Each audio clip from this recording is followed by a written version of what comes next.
আপনাদের এই জেলার এক এমএলএ নাম বললে চাকরি যাবে, যেমন 3.5 বছরের জেল খাটা মালের চাকরি আজ চলে গেছে।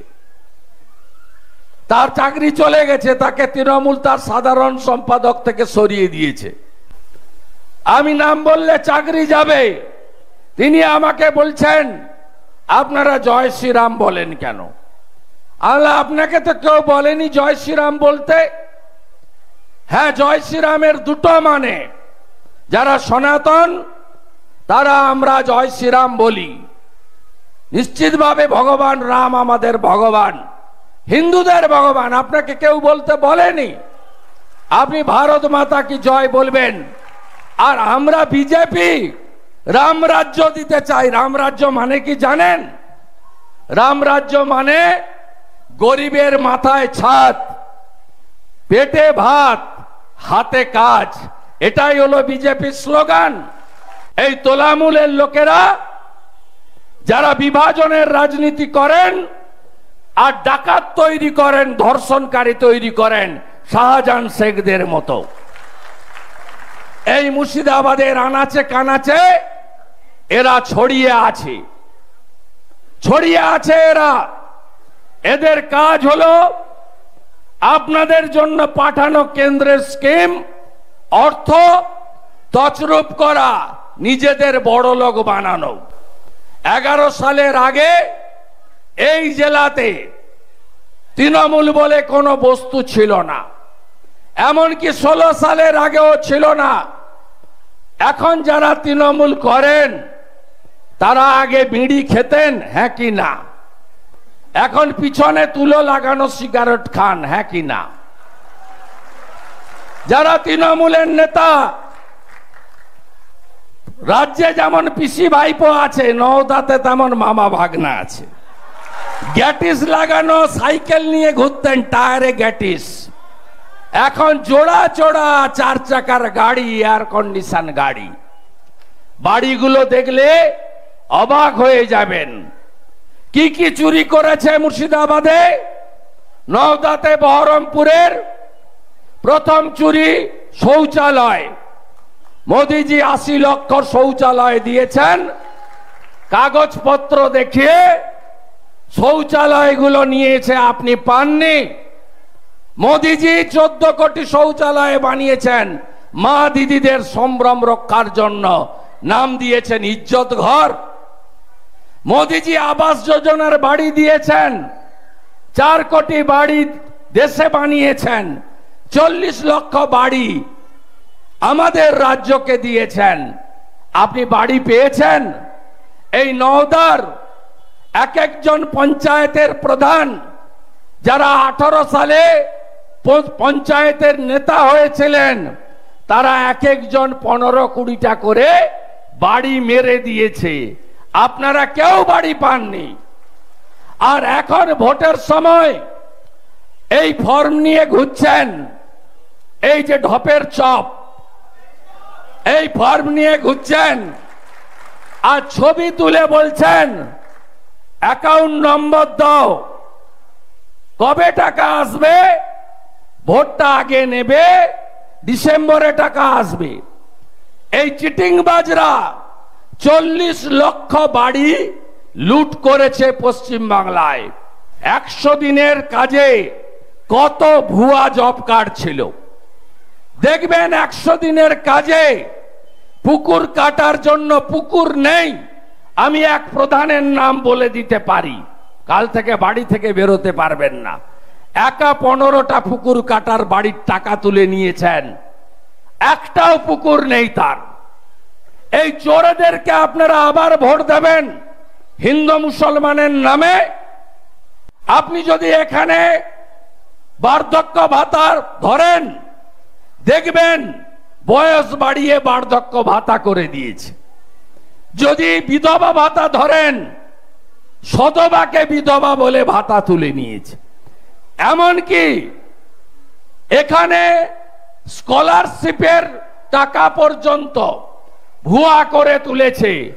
এমন কোন জায়গা নেই, এসসি নয়, শিডিউল কাস্ট নয়, এসসি সার্টিফিকেট বের করে ভাতা তুলে খাচ্ছে। শুধু চুরি চুরি চুরি। 13 বছরে মমতা ব্যানার্জি নওদা কৃষি প্রধান জায়গায় কি দিয়েছেন? ভোট এলেই বলেন কোল্ড স্টোরেজ বানিয়ে দেব কৃষকদের। করেছে? পেঁয়াজের দাম পান, পাটের দাম পান। ভারত সরকার পাটের যে ভর্তুকি দেয় আপনি পান? পান না। ফায়ার ব্রিগেড হয়নি কেন? পাটকাঠিগুলো পুড়ছে, ঘরগুলো পুড়ছে, গতকালও পুড়েছে নওদা ব্লকে। মমতা ব্যানার্জি 13 বছর মুখ্যমন্ত্রী। একটু আগে ফারাক্কাতে এক ঝুড়ি লোক নিয়ে মিটিং করেছে মমতা ব্যানার্জি এই জেলায়। কি বলছে? যে বাড়ি বাড়ি জল আমি দিয়েছি। কত বড় মিথ্যাবাদী দেখুন। আরে এই কর্মসূচির নাম হলো জল জীবন মিশন, মোদিজি স্কিম। বলছে রেশন আমি দিই। 7.5 কোটি লোককে পশ্চিমবঙ্গে 2021-এর মে মাস থেকে মাথা পিছু 5 কেজি করে চাল বা গম বা গম বা চাল, আটা বা চাল মাথা পিছু 5 কেজি করে ভারত সরকার দেয়। ভারত সরকার দেয়। ভারত সরকারের অর্থে হয়। নাম হলো প্রধানমন্ত্রী অন্ন সুরক্ষা যোজনা। আপনি ফরাক্কায় বলছেন আমি রেশন দিই, বলছেন কাঁদি মাস্টার প্ল্যান আমি বানিয়েছি। ভারত সরকারের ইরিগেশনের স্কিম 429 কোটি টাকা ভারত সরকার দিয়েছে। আপনি পশ্চিমবঙ্গের মুখ্যমন্ত্রী, আমি বিরোধী দলনেতা। আপনি মুর্শিদাবাদের মাটিতে দাঁড়িয়ে অসত্য ভাষণ দিয়েছেন। কখনো বলেননি তো মুর্শিদাবাদে এত পরিযায়ী শ্রমিক কেন? প্রত্যেকটা গ্রামে পঞ্চায়েতে গেলে যুবক ছেলেরা বাড়িতে নেই, বাইরের রাজ্যে চলে গেছে। বাইরের রাজ্যে গিয়ে নিজের সংসার প্রতিপালন করছে। চাকরি নেই, একটা চাকরি হয়নি এখানে। কি বলছেন?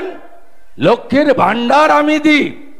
আপনার পৈতৃক সম্পত্তি বেচে দেন আপনি, সরকারি টাকা। কালকে মোদিজি দেশের 12 কোটি কৃষকের অ্যাকাউন্টে প্রধানমন্ত্রী পিএম কিষাণ সম্মান নিধির টাকা ঢুকিয়েছেন। পশ্চিমবঙ্গেও 50 লক্ষ কৃষক একটা কিস্তির 2000 করে টাকা, বছরে 6000 পান, ঢুকিয়েছেন। আমরা কখনো বলি না তো এটা বিজেপি দিয়েছে? আমরা বলি না তো 13ই মে ডক্টর নির্মল শাহকে ভোট না দিলে আমরা এটা বন্ধ করে দেব? বলি? আমরা বলতে পারি? সরকারি স্কিম, ভোট দেওয়ার অধিকার তো আপনার আমার সবার সমান। ভারতবর্ষের সংবিধান for the people, by the people, of the people. সরকারি স্কিম সরকারি টাকায় হয়। আর উনি ধমকে যাচ্ছেন মায়েরা সন্দেশখালীর বদলা নেবেন তো? নেবেন তো? পাতে জলপাইগুড়িতে আমি অর্ধেক চোরকে জেলে ঢুকিয়েছি, বাকি অর্ধেক চোরকে এর পরের টার্মে জেলে ঢোকাবো। মাপলার গেছে জেলে, হাওয়াই চটি যাবে জেলে। এই জেলাতে কত চোর আছে? এনামুল জেলে, পিন্টু দুবাইতে, গরু পাচার। কে নেই? শামসেরগঞ্জের বিধায়ক সিবিআই অফিস থেকে ঘুরে এসেছে। সুতির বিধায়ক সিবিআই অফিস থেকে ঘুরে এসেছে। রঘুনাথগঞ্জের বিধায়ক হাফ মন্ত্রী সিবিআই অফিস থেকে ঘুরে এসেছে। জঙ্গিপুরের বিধায়ক প্রাক্তন মন্ত্রী দুবার ইডি অফিস থেকে ঘুরে এসেছে। রানীনগরের বিধায়ক নিমন্ত্রণ পেল বলে। কতজনের নাম বলবো? চাকরি চুরি। নবগ্রামের কানাই থেকে ডোমকলের জাফিকুল দোকান খুলে চাকরিগুলো বেকার যুবক যুবতীদের বিক্রি করে দিয়েছে। মনে নেই? মাননীয়া বড় হাতে ভাষণ দিচ্ছেন, মোবাইল ফোন ফেলেছিল কে পুকুরে? প্রাচীরে ঝুলছিল এমএলএ এর নাম কি? মাননীয় জীবন কৃষ্ণ। তৃণমূল মানে গোটা মুর্শিদাবাদ জেলায় কত চোর তৃণমূলের আছে বড় বড় পোস্টে, আর এখানে মামা ভাগনার অত্যাচার বন্ধ আমি করবই। বিরাট মস্তান না? এরা আপনাদের উপরে অত্যাচার করে মুর্শিদাবাদে এখানে যে একটা ধর্মীয় সহিষ্ণুতা আছে তাকেও নষ্ট করছে। শক্তিপুরে কি ঘটেছে? কেন ঘটবে? সবাই নিজ নিজ ধর্ম পালন করবেন। মহরমের মিছিল যাবে, বিশ্বনবী দিবসের মিছিল যাবে, যিশু খ্রিস্টের মিছিল যাবে, জন্মাষ্টমীর শোভাযাত্রা যাবে, বেলডাঙ্গার কার্তিক মেলা হবে, রথযাত্রা হবে, রামনবমী হবে। কেন সিভিক ভলেন্টিয়ারের বাড়ি থেকে শক্তিপুরে পুলিশের পারমিশন নেওয়া মিছিলের উপর আক্রমণ হবে? কি চাইছেন আপনারা? 21 সালে আসার পরে কি কি করেছেন শুনুন। 21/3/2022 বকটুই গণহত্যা, নূর নেহার বিবি, আতাহারা বিবি, মিনা বিবি, জাহানারা বিবি, রূপালী বিবি, নাজমা বিবি, রসনরা বিবি, মর্জিনা খাতুন, উন্মেহানি খাতুন, মোহাম্মদ কাজী, সাজিদুর রহমান, 10টা মুসলমানকে পুড়িয়েছে আপনার লোকরা রামপুরহাটের বকটুইতে। লজ্জা নেই মমতা ব্যানার্জি? পঞ্চায়েত নির্বাচন 55 জন খুন হয়েছে, 21 জন মাইনরিটি মুসলিম। শেখ মোজাম্মেল নবগ্রাম মুর্শিদাবাদ, মোস্তাফা শেখ সুজাপুর মালদা, মানসুর আলম চোপড়া উত্তর দিনাজপুর, আলেম শেখ বেলডাঙ্গা মুর্শিদাবাদ, বাবু হক দিনহাটা কোচবিহার, জিয়ারুল মোল্লা বাসন্তী দক্ষিণ 24 পরগনা, কামাল শেখ বেলডাঙ্গা মুর্শিদাবাদ, আলফা জালদার কুলপি দক্ষিণ 24 পরগনা, সতরুদ্দিন শেখ খড়গ্রাম, হামজার আলী চাপড়া নদিয়া, আনিসুর বাসন্তী দক্ষিণ 24 পরগনা, রোশন আলী লালগোলা মুর্শিদাবাদ, লিয়াকত শেখ নওদা মুর্শিদাবাদ, মোহাম্মদ সায়েন শাহ চাকুলিয়া। কত নাম আমি পড়ব? এরপরে ভোট দেবেন। আপনার কদিন আগে গার্ডেন রিচে ওখানে যেমন নাড়ু বানায়, বহরমপুর শহরে কোনো পুকুর নাই, সব বুঝিয়ে দিয়েছে। কোনো পুকুর নাই, সব পুকুর বুঝিয়ে 8 তলা 6 তলা আর মাল নিয়ে নিয়েছে। ঠিক তেমন ভাবে ববি হাকিম, তিনি পুকুরের উপর বাড়ি বানিয়েছিলেন গার্ডেন রিচে। সেই বাড়িটা চাপা পড়ে 12 জন মারা গেছে। ববিও চাপা পড়েনি, আর কাউন্সিলর শামস ইকবালও চাপা পড়েনি। চাপা পড়েছে 12 জন মুসলিম সংখ্যালঘু।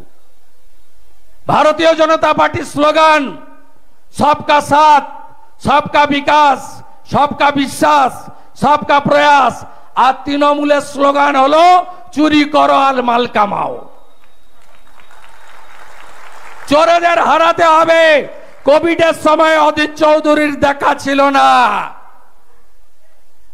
অদিত চৌধুরী আজকে কোথায় একটা বলেছে, তৃণমূলের থেকে বিজেপিকে ভোট দেওয়া ভালো। একদম বিভ্রান্ত হবেন না। কেন বলছে জানেন? গতবারে অদিত চৌধুরী হেরেছিল নওদাতে, বেলডাঙ্গাতে, রেজিনগরে, ভরতপুরে, বড়োয়াতে। লিড পেয়েছিল বহরমপুর আর কাঁদিতে। আপনারা জানেন অধীর বাবু জেতার পরে পার্লামেন্টে 5 বছর যে ভাষায় কথা বলেছেন, যে ভাষায় দেশের প্রধানমন্ত্রীকে আক্রমণ করেছেন, আপনারা জানেন? আপনাদের স্মরণ করাই, নর্দমার সঙ্গে নরেন্দ্র মোদীকে তুলনা করেছিলেন। মনে আছে না ভুলে গেছেন? পার্লামেন্ট উত্তাল হয়েছে, স্পিকার ওকে ক্ষমা চাইয়েছে। এই অধীর চৌধুরী বুঝে নিয়েছে যে এবারে জেতা হচ্ছে না। আর একজন ইউসুফ পাঠান, মমতা ব্যানার্জি বারবার বলে বাংলা বাঙালি, মোদিজি বহিরাগত, অমিত শাহ বহিরাগত, বিজেপি বাহারিদের পার্টি। আপনি ইউসুফ পাঠানকে কোত্থেকে এনেছেন?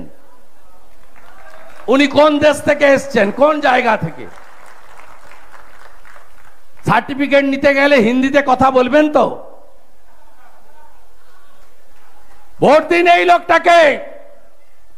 এই লোকটা মানব ধর্ম পালন করে, তার ব্যক্তিগত আস্থা থাকতে পারে, মানব ধর্ম। কোভিডের সময় ইউসুফ পাঠান কোথায় ছিল কেউ জানে না, আমরা নামগন্ধ শুনিনি। আর অধীর চৌধুরী দিল্লিতে বসেছিল কেন্দ্রীয় সরকারের দেওয়া বাংলোতে। এই লোকটা ঘুরে ঘুরে মানুষের সেবা করেছে, জিজ্ঞেস করেনি তুমি তৃণমূল, তুমি বিজেপি, তুমি সিপিএম, তুমি হিন্দু, তুমি মুসলমান, তুমি শিখ, তুমি খ্রিস্টান, তুমি পার্সি, তুমি জৈন। অনেক কিছু করার আছে। এই রকম একটা লোককে মোদিজির কাছে পাঠান, আমি বিনম্র আবেদন আপনাদের কাছে বলে গেলাম।